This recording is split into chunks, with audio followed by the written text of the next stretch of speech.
নমস্কার বন্ধুরা, welcome back to my channel পিউস kitchen. আজকে আবারও চলে এলাম আপনাদের সামনে একটা চিকেনের রেসিপি নিয়ে।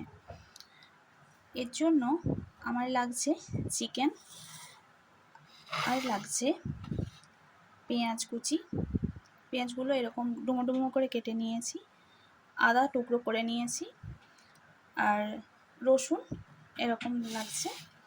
আর লাগছে আমার শুকনো লঙ্কা, গোটা শুকনো লঙ্কা, এলাচ, কাঁচা লঙ্কা, দারচিনি, আর হচ্ছে কারি পাতা, মৌরি, জিরে গুঁড়ো, ধনে গুঁড়ো, কাশ্মীরি লঙ্কার গুঁড়ো।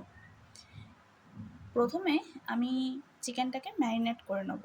তো এর জন্য এই গোটা মশলাগুলো আর পেঁয়াজ, আদা, রসুন আর এগুলো সব মিশিয়ে আমি মিক্সিতে একটা পেস্ট বানিয়ে নিচ্ছি।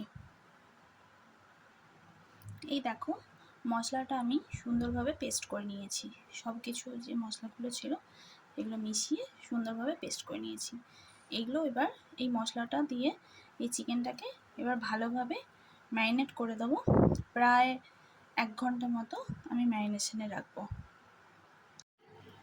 এবার দেখো, গ্যাসের মধ্যে আমি একটা কড়াই বসিয়ে দিয়েছি, ওতে কিছুটা সর্ষের তেলও দিয়ে দিয়েছি। এবার ওই তেলের মধ্যে আর কিছুই না, শুধু একটা পেঁয়াজকে কুচি করে দিয়ে দিলাম। পেঁয়াজটাকে লাল লাল করে ভেজে নেব। পেঁয়াজটা দেখো লাল লাল করে ভেজে নিয়েছি। এবার এর মধ্যে ম্যারিনেট করা চিকেনগুলো এক এক করে দিয়ে দেব। ম্যারিনেট করা চিকেনটা আমি দিয়ে দিয়েছি। এবার এর মধ্যে পরিমাণ মতো নুন আর হলুদ দিয়ে এটাকে ভালোভাবে মিক্স করে নেব। এবার চিকেনটাকে আমি ঢেকে রান্না করে নেব যতক্ষণ না এর থেকে তেল ছেড়ে বেরিয়ে আসছে।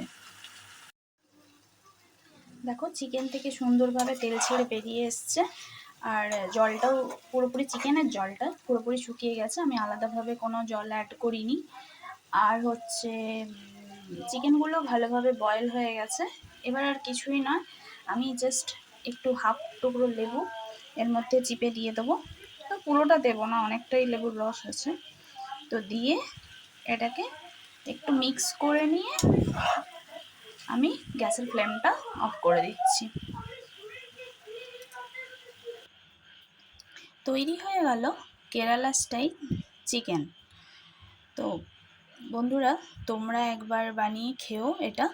এটা পরোটা, রুটি, নান, লুচি সমস্ত কিছুর সাথে খুব ভালো যায়।